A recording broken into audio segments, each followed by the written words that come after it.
মেয়েদের জীবনটা অনেক দুঃখের। মেয়েদের নিয়ে না কোনো স্বপ্ন রচনা করা যায় না, অন্তত মেয়ে সন্তানকে নিয়ে না। কেননা মেয়েরা আসলে তার জীবনের কোনো কুল কখনোই ঠিক রাখতে পারে না। বাবার সংসারে একরকম অ্যাটিচিউড করতে হয় তাকে, বিয়ে হওয়ার পরে স্বামী সংসারে গিয়ে আর এক রকম আচরণ করতে হয়, আবার বৃদ্ধ বয়সে গিয়ে ছেলের সংসারে গিয়ে আর এক রকমের রূপ ধরতে হয়। মানে বলে না নারী বহুরূপী, এই কথাটা না একটা পজিটিভ অর্থ আছে আমার কাছে। নারী যে বহুরূপী হবে না, নারীর না নিজস্বতা খুব কম হয়ে যায়। সমাজটা এরকম যে নারীকে বারবার মানে স্রোতের মধ্যে ঠেলে দেওয়া হয়। নারীকে অনেক কিছু সইতে হয়। এই জীবন আমার মাকে যেমন সইতে হয়েছে, তো নারীর জীবনটা আসলে খুব বেশি যে স্মুথ এরকম বলা যাবে না। প্রতিটা নারীর জীবনেই খুব যন্ত্রণা, মানে এক একটা স্টেজে এক এক রকমের যন্ত্রণা। এই যন্ত্রণার কোনো সীমারেখা নেই। আমার তো মনে হয় প্রত্যেকটি নারী আসলে যন্ত্রণার মানে একেবারে বিশাল বড় একটা গোডাউন তৈরি করে রেখেছে হৃদয়ের ভিতরে।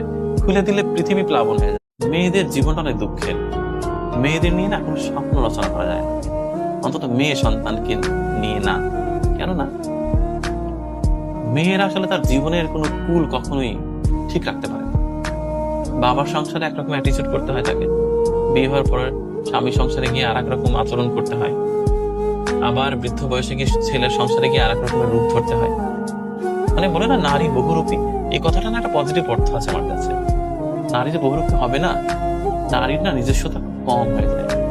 সমাজটা এরকম যে নারীকে বারবার মানে স্রোতের মধ্যে ঠেলে দেওয়া হয়। নারীকে অনেক কিছু সইতে হয়। এই জীবন আমার মাকে যেমন সইতে হয়েছে, তো নারীর জীবনটা আসলে খুব বেশি যে স্মুথ এরকম বলা যাবে না। প্রতিটা নারীর জীবনেই খুব যন্ত্রণা, মানে এক একটা স্টেজে এক এক রকমের যন্ত্রণা। এই যন্ত্রণার কোনো সীমারেখা নেই। আমার তো মনে হয় প্রত্যেকটি নারী আসলে যন্ত্রণার মানে একেবারে বিশাল বড় একটা গোডাউন তৈরি করে রেখেছে হৃদয়ের ভিতরে।